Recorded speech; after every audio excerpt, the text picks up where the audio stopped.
It's finally the end of the year. With hundreds of albums released this year, I decided to sit down and talk about my favorites.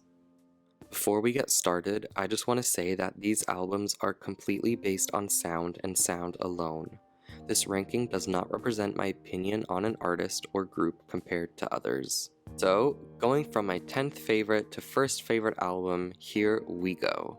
Number 10, Jaguar by Victoria Monet. Victoria Monet released her long-awaited album Jaguar this year. This album is amazing, and her vocals are stunning and the writing's very clever. My only complaint is the length. It is a really short album, and I just would have loved to see more. My favorites are Big Boss, Moment, and Experience. Number 9, The Album by Blackpink. Blackpink is no doubt the most popular girl group worldwide at the moment. After 4 years, they finally released their debut album simply titled The Album. Although I cannot speak or understand Korean, I think this is a great album and showcases each member's strengths. Similar to Jaguar though, my only complaint is that it is a very short album. My favorites are You Never Know, Left to Hate Me, and Crazy Over You. Number 8, Confetti by Little Mix. Confetti is definitely Little Mix's best album.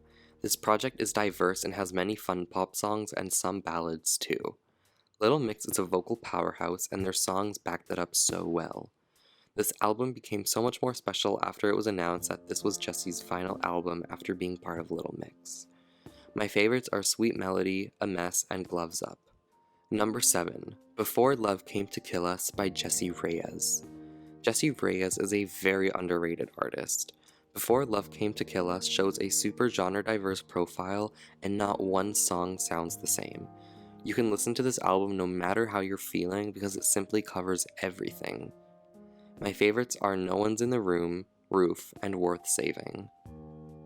Number 6, Ungodly Hour by Chloe and Holly. This album is just extraordinary. I've never listened to their music prior, so this was a surprise. I was fully in love with every single track on my first listen and think this album just gets better and better with time.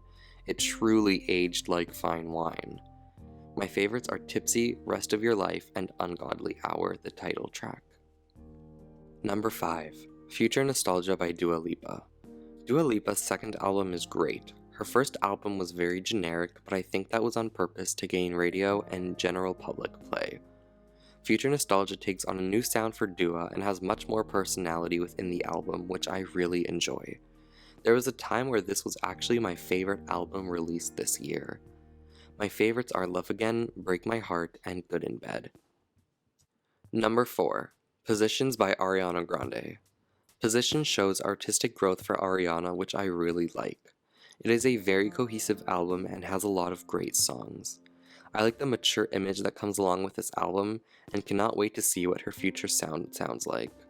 I also really enjoy the features on this album and think they were very well picked.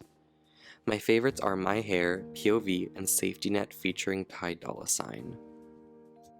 Number 3, Sawayama by Rina Sawayama. Let's talk about this. Sawayama is an incredible body of work, and I truly think it deserves to be nominated for Album of the Year at the Grammys. I was furious to see that she didn't get any nominations. Sawayama is a perfect blend of genres and styles of music that perfectly complement Rina's voice. This album has made me so excited to see the future sounds that she has to offer. My favorites are Chosen Family, Akasaka Sad, and Dynasty. Number 2, Plastic Hearts by Miley Cyrus. Miley Cyrus finally stepped into the rock world and wow, I am in love. Every track is perfect and her voice fits this genre well. I really hope she sticks to this genre for a bit because I need more and I need as much as I can take. Plastic Hearts was such a surprise to me because I didn't see myself placing it so high, but for some reason it just really hit the spot. My favorites are Give Me What I Want, Plastic Hearts, and Angels Like You. And finally, for my album of the year, it's Calambre by Nathy Paluso, and I might not be saying all that correct, so I'm sorry in advance. I'm not too familiar with Nathy and what she's done or who she is as a person, but all I can say is this album is insane.